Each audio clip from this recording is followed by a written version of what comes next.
The first thing that I'm going to revise is the formal letter. I think you first encountered this in grade 9 when you were doing a CV and job application. So the formal letter, if you'll forgive my special effects, as you know, it starts with your own address, which is over here. And you can remember that for any letter, the sender's address, that's your address, is where you're writing from. So if you're on holiday in London, it's a London address. If you're working from your office in Sunningdale, then it's your office in Sunningdale address. So remember not to have abbreviations. You write street or road out in full.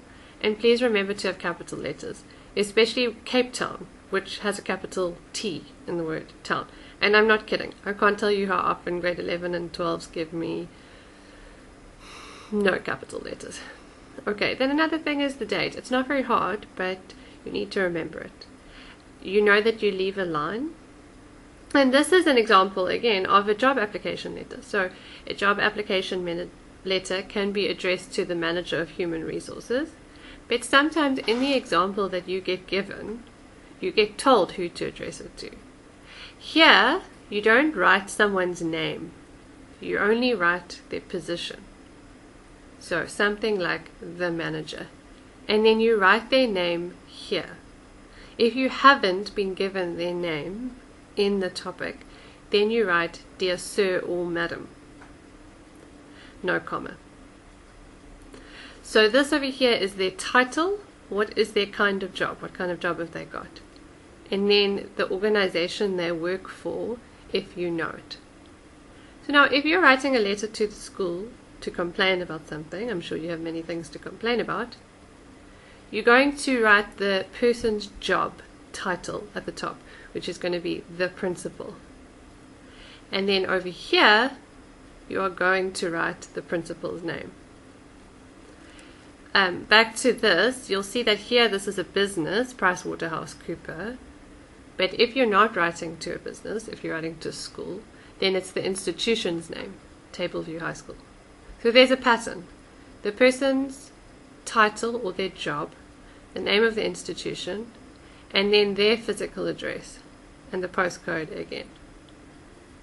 Then you know you leave a line and you write either dear Mrs. and then the name you've been given, or you write dear sir or madam.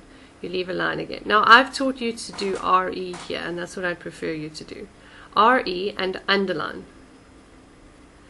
And then you are going to write, if it's a job application letter, application for position to, application for waitering position, or application for radio DJ position.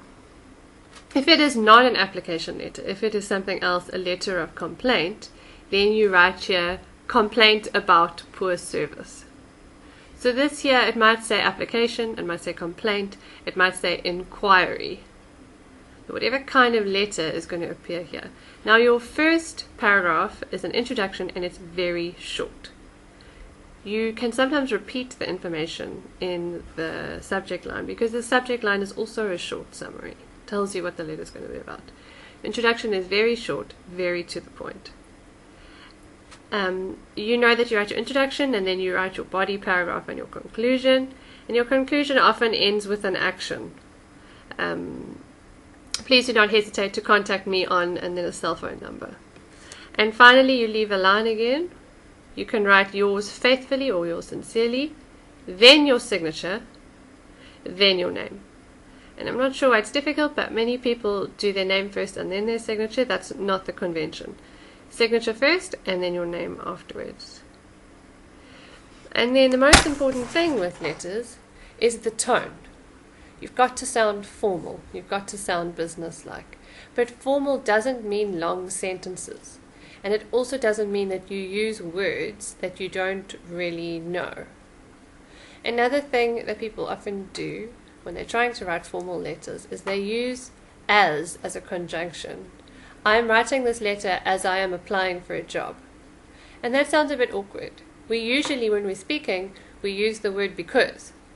So rather use because, that sounds more normal. And don't use words unless you know how to use them, unless you really know what they mean. You must, as far as possible, sound professional. Remember not to be interesting, not to be exciting, not to be emotional, not to be dramatic.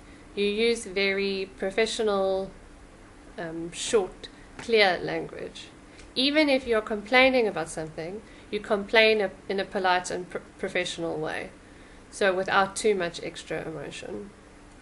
And then you can compare this letter to the next one, which is the letter to the editor. It's almost the same, but it's just a bit different. So watch that one too.